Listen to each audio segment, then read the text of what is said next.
बड़ी ठकुराइन, ओ बड़ी ठकुराइन। क्या है री? ये पूजा की सारी तैयारी हो चुकी है। भंडारे से हलवाई को कौन कौन सामान देना है तनिक बताई दे। वो जो हाँ, मैंने भी माली से सुगंधित फूलों की टोकरियां रखवा ली हैं। ठीक है। पीछे अहाते में मालाएं भी बन रही हैं। मालकिन जरा बता ना तो जल्दी से, कितनी बनवानी है मालाएं? अरे जरा दम तो ले लो री।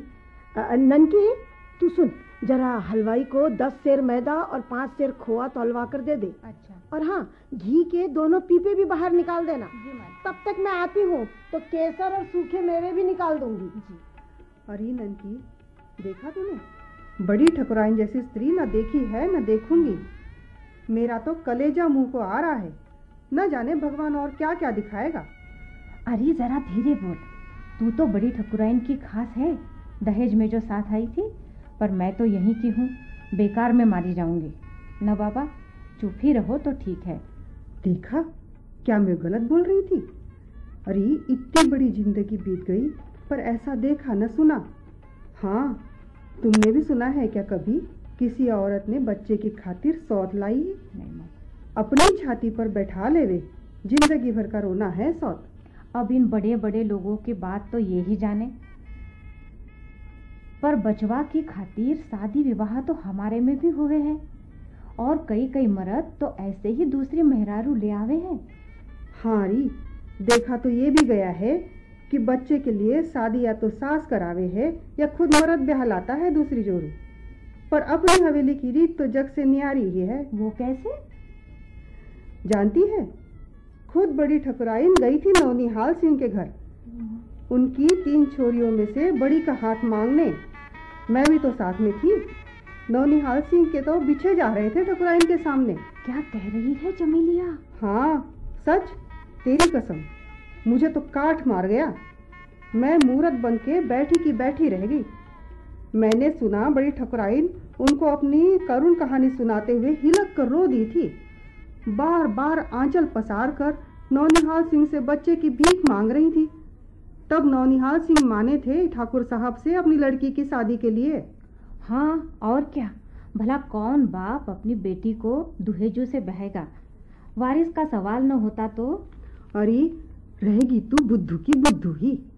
वारिस की बात तो दूर रही, यहाँ बड़ी ठकुराइन के एहसानों की बात थी। न जाने कौन कौन से कर्जे नौनिहाल सिंह के पटाए हैं बड़ी ठकुराइन ने। खेती पाती तो पहले से थी नहीं, ऊपर से 4 जवान लड़कियों का बोझा क्या कम होता है क्या? बस बड़ी ठकुराइन ने जहाँ अपने वारिस के लिए उनकी लड़की का हाथ मांगा ठाकुर साहब के लिए, थोड़ी सी ना नुकर के बाद मान ही गए। बेटी से पूछा तक नहीं? कैसे बाप है? हरी, तू क्या जाने बेटियों का बाप कितना गरीब होता है। आहा, तो लड़की को लक्ष्मी क्यों बुलाए हैं?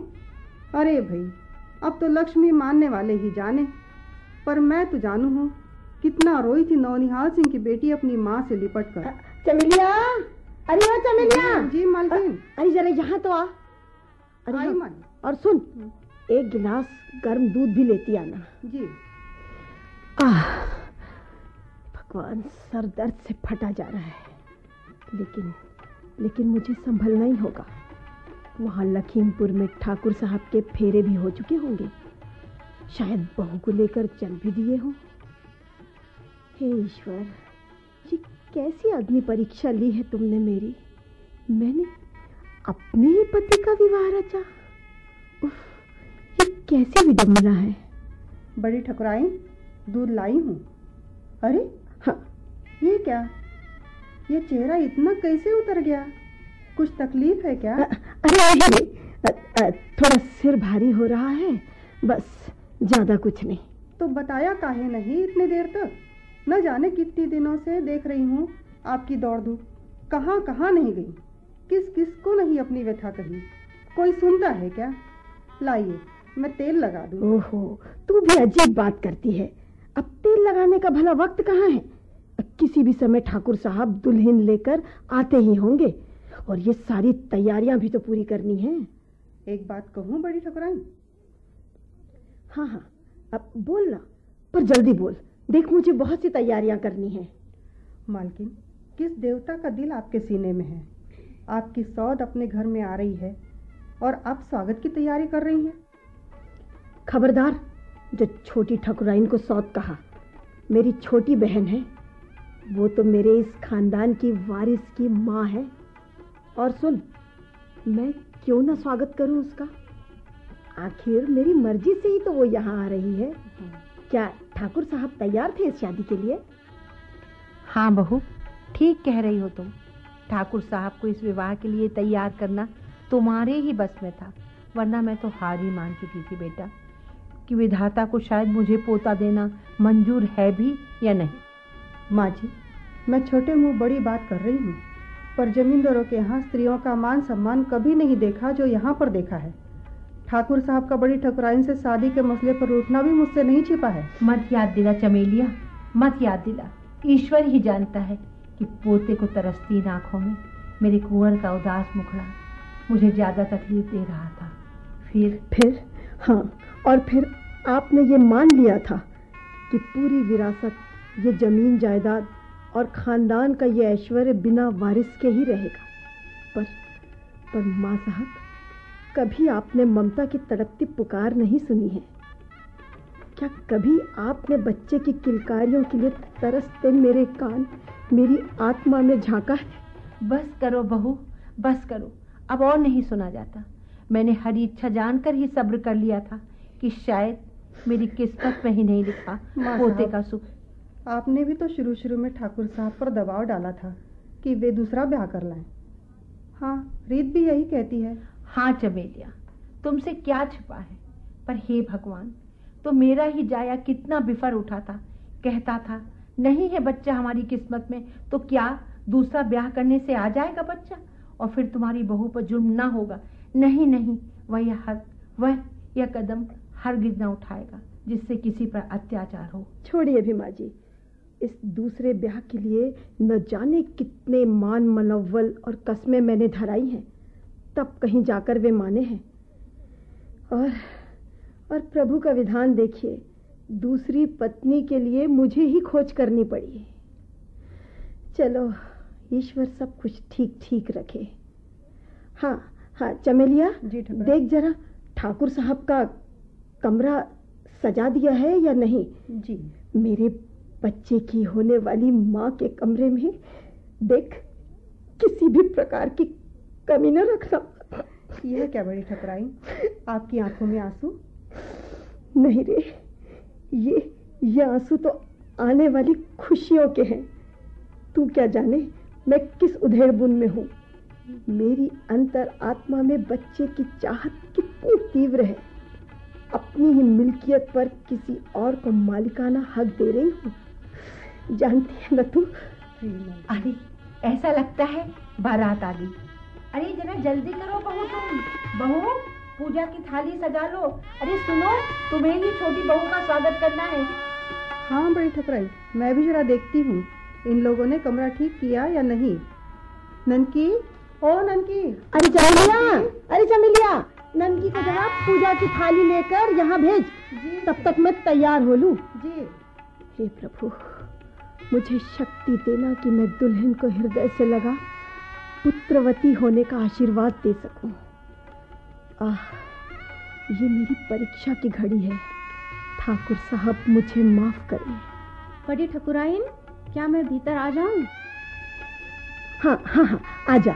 और देख, दिया 16 बत्ती का बनाना। हल्दी, कुमकुम, रोली, अक्षत सभी भली प्रकार देख ले। जी मैम। और हाँ, गंगा जल, चावल भी एक अलग लोटे में ले ले। जी। आज इस आंगन में लक्ष्मी के चरण पड़ेंगे। बड़ी ठकुराइन, लक्ष्मी तो 12 साल पहले ही हमारी हवेली की शोभा बन गई थी। यह तो दासी होगी आपकी। चुप कर, बहुत ज्यादा बोलने लगी है तू। मेरी छोटी बहन है वो, उसका स्थान तो मेरे हृदय में है। खबरदार आइंदा से ऐसा कुछ कहा तो। अब चल, मुझे वेणी और गहने पहना। हाँ, जरा जल्दी कर। ये लक्ष्मी हार अलग क्यों रखा है मालकिन? इसे भी पहना दूं? ओ नहीं, ये तो छोटी पहनेगी, अपने हाथों से पहनाऊंगी उसे मैं। चलकर ड्योढ़ी में उनका स्वागत करें। ठकुराइन, लो तुम्हारी जीत हुई, ले आया नई दुल्हन। ऐसा क्यों कहते हैं आप? ये तो नई किरण, नई आशा है हमारे जीवन की। चलो चलो छोटी, आगे बढ़ो, तुम्हें तुम्हारे कमरे तक पहुंचा दूं मैं। आओ मेरे साथ। ऐसा उदाहरण इतिहास में न होगा कि कोई पत्नी अपने पति का विवाह करे, सौत लाए, एक छत्र साम्राज्य का बंटवारा। ओह, कहीं मैं इस त्याग की देवी का अपराधी तो नहीं? किस सोच में पड़े हो बेटा? नया जीवन तुम्हारी प्रतीक्षा कर रहा है। प्रसन्नता से इस खुशी को गले लगा लो मेरे बेटे। माँ साहब, मैंने कभी नहीं चाहा कि एक स्त्री का अपमान हो। यह अत्याचार नहीं तो और क्या है? सिर्फ वारिस के लिए पुनर्विवाह? हद हो गई, हद हो गई। समाज में क्या मुंह दिखाऊंगा मैं? ये क्या कह रहे हो बेटा? बड़ी बहू की हार्दिक इच्छा से ही तो तुम्हारा विवाह हुआ है। सच कहूं तो उसी ने लड़की पसंद की और अपने घर ले आई। और फिर तो निहाल सिंह पर एहसान ही किया है तुमने, वरना वह गरीब कभी सोच भी नहीं सकता था कि सपने में कि उसकी बेटी जमींदारों के घर जाएगी। नहीं माँ साहब, उनकी गरीबी का फायदा उठाया है हमने। उनकी मजबूरी ही तो थी कि दुहेजू से। अरे ऐसा नहीं कहते बेटा, जीवन में कहीं न कहीं तो समझौता करना ही पड़ता है। और फिर उसे यहाँ कौन सी कमी है? रानी बन के रहे कि रानी बन के। मेरी बात सुनो, मन से बोझ उतार दो, शुरुआत करो। माँ साहब, मैं भूल नहीं पा रहा हूँ कि बड़ी ठकुराइन के अधिकार क्षेत्र में माँ साहब बंट गया हूँ मैं। कहाँ जाऊँ मैं? किसके साथ न्याय करूँ? बड़ी दुविधा में हूँ मैं। नहीं बेटा, अब कैसी दुविधा और कैसी शंका।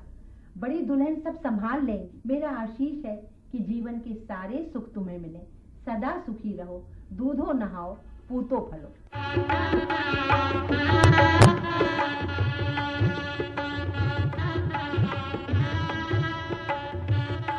दुल्हन दुल्हन, बड़ी ठकुराइन आ रही है। ठीक है, बड़ी ठकुराइन? अच्छा, हाँ हाँ, जीजी को ही यहाँ बड़ी ठकुराइन कहा जाता है क्या? वैसे तो माँ साहब का स्वभाव दयालु सा लगता है, पर मुझे तो केवल जीजी का स्वभाव ही मालूम है। ये तो वही पुरानी नई गढ़ी वाली जीजी है जिन्होंने टोकरे भर भर आम खिलाए थे और हमारे साथ मेले में भी गई थी। खूब झूले लगे थे उस मेले में। मैं तो जीजी को कस के पकड़े बैठी थी। कितना मजा आया था। क्या सोच रही हो छोटी? कहीं कोई तकलीफ तो नहीं हुई ना? नहीं जीजी। अरे तुम्हारी जगह तो मेरे दिल में है। आओ आओ, यहाँ मेरे पास बैठो। जीजी, मेरी जगह हमेशा आपके पैरों में रही है और रहेगी। इस नए घर में मैं आपको ही तो जानती हूँ।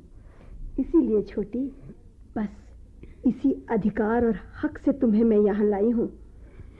पर कहो दीदी, कहो ना।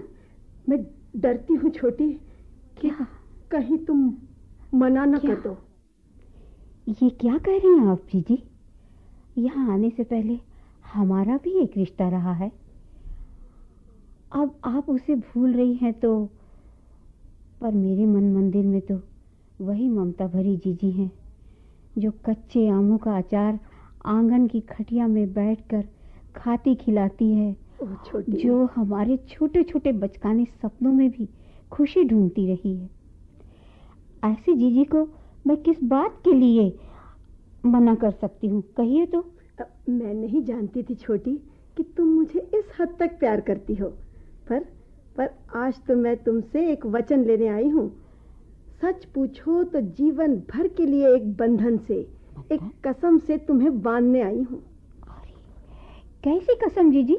पर छोड़िए, आपकी हर कसम, हर बंधन मेरे सर आंखों पर। बस मुझे अपनी छोटी को अपने पैरों में आश्रय दिए रहिए। सुनो छोटी, बात उतनी सरल नहीं। जिंदगी जी लेने भर का नाम नहीं है। अगर उसके साथ मर्यादाएं, सीमाएं और परंपराओं का स्पंदन है तो वही जीवन है। और आज तक मेरा जीवन सांस का चलना ही कहा जा सकता है। लेकिन तुम आई हो तो मेरा जीवन अब सार्थक बनेगा। उसमें आशा की नई कोपलें फूटेंगी। जब तुम अपनी कोख में ठाकुर खानदान का बीज पोषित करोगी, मैं तभी सही मायने में अपनी अग्नि परीक्षा को पास कर पाऊंगी। समझ रही हो ना मैं क्या कह रही हूँ? हाँ हाँ जीजी, कहिए ना, साफ साफ कहिए। हाँ तो सुनो, आज तुम्हारी जिंदगी की यानी कि नए जीवन की पहली रात है। आज तुम मुझे एक वचन दो कि तुम्हारी कोख से जन्मा बच्चा केवल मुझे माँ कहेगा, केवल मुझे। सुन रही हो ना छोटी? हाँ हाँ। इस एक शब्द की सार्थकता मेरे लिए तभी होगी जब मैं अपने बच्चे की माँ कहलाऊं। ईश्वर ने मुझे इतने दिन तक तरसाए रखा है, लेकिन अब मेरा भरोसा पक्का निश्चय बन चुका है। मैं माँ बनूंगी और तुम मुझे मेरा हक दिलाओगी ना छोटी? बोलो ना। हाँ हाँ कहो। ये कसम है तुम पर, और मेरा बड़ी जीजी होने का अधिकार भी। बस मुझे वचन दो कि वो मुझे माँ कहे। क्या जीजी, आपने मेरी जान मांगी होती तो वह भी मैं खुशी से दे देती, और मांगा भी आपने तो बस माँ बनने का हक, वो तो आप हैं ही। मेरे वचन देने ना देने से क्या फर्क पड़ता है जीजी? नहीं छोटी, तुम नहीं समझोगी। एक औरत तभी संपूर्णता पाती है जब कोई उसे भर मुंह माँ कहे। ये बात उतनी छोटी नहीं जितनी तुम्हें लग रही है। तो जीजी, आज मैं आपके चरणों की सौगंध खाकर वचन देती हूँ कि जो भी होगा आपकी अमानत होगी। मैं तो एक बीज को अंकुरित करने वाली केवल जमीन रहूंगी, इससे ज्यादा कुछ नहीं। मैं धन्य हुई छोटी। ईश्वर तुम्हें सुखी रखे, सभी सुख दे। ओह अरे मेरे से क्या हुआ? ओह क्या हुआ जीजी?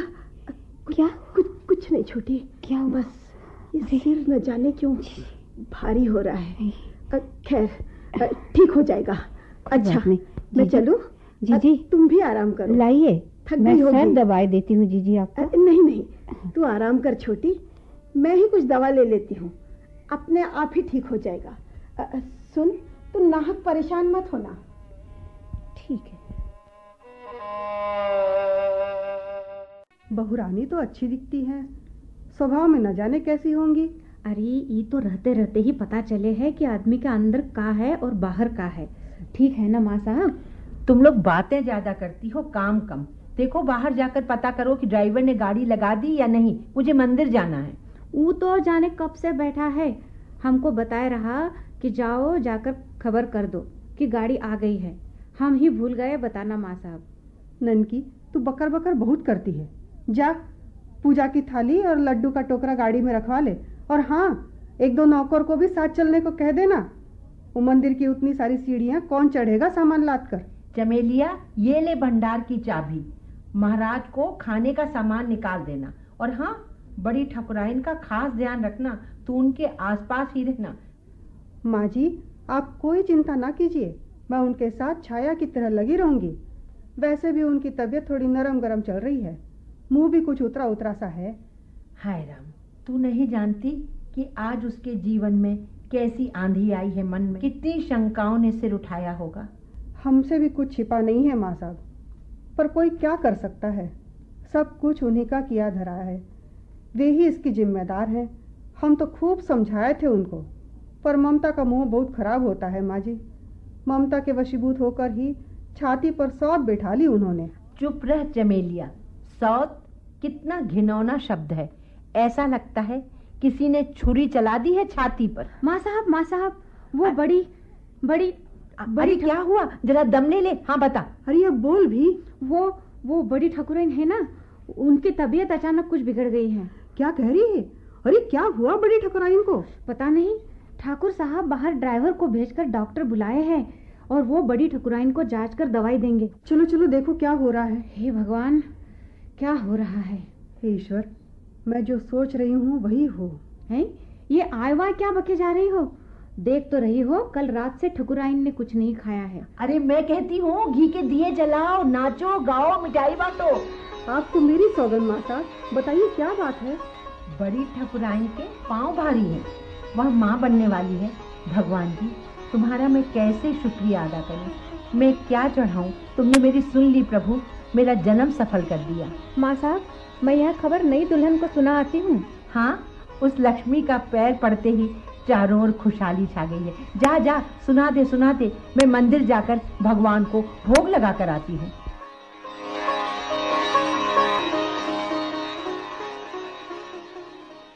जीजी, ओ मेरी जीजी, लीजिए, इस घर की मुराद पूरी करने का समय अब आ गया है। अब आपकी देखभाल और सेवा का पूरा जिम्मा मेरा रहा। मैं आपकी अब एक ना सुनूंगी। छोटी, मैं किस मुंह से तुझे कुछ कहूँ छोटी? मैंने तुझ पर अन्याय किया है, ऐसा अन्याय जिसकी सजा अब तू ही मुझे दे सकती है। हे भगवान, ये तेरा कैसा इंसाफ है? छोटी ने आखिर तेरा क्या बिगाड़ा था जो तूने उसे इस घर में आने के लिए विवश किया? नहीं, भगवान की इसमें कोई गलती नहीं, ये पाप मुझसे हुआ है।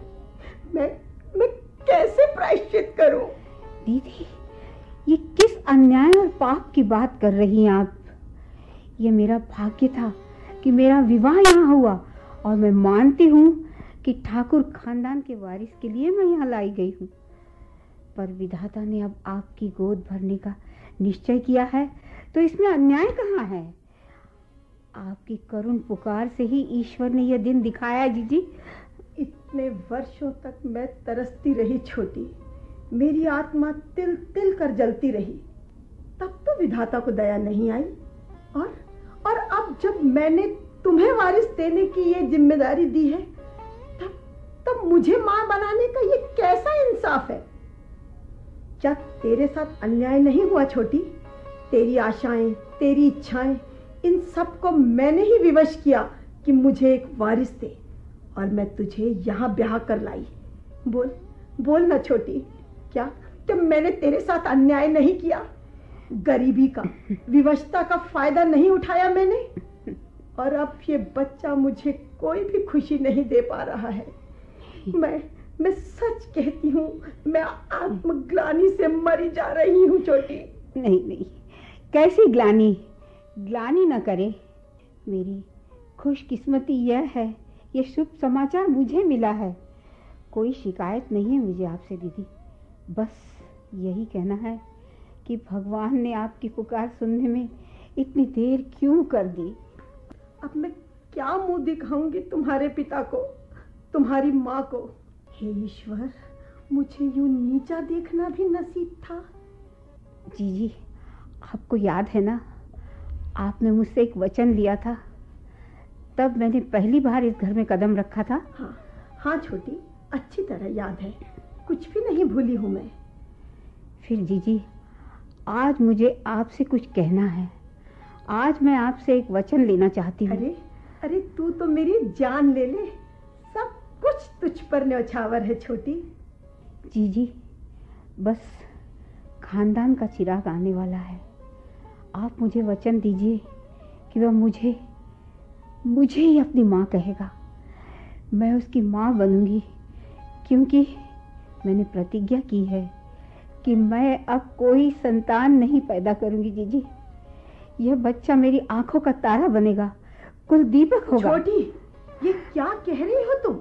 माँ बनने से ही एक स्त्री संपूर्णता पाती है, सही मायने में वो औरत का दर्जा पाती है, और तू है कि कहती है नहीं जीजी, नहीं जीजी। सूर्य एक है, चंद्र भी एक ही है।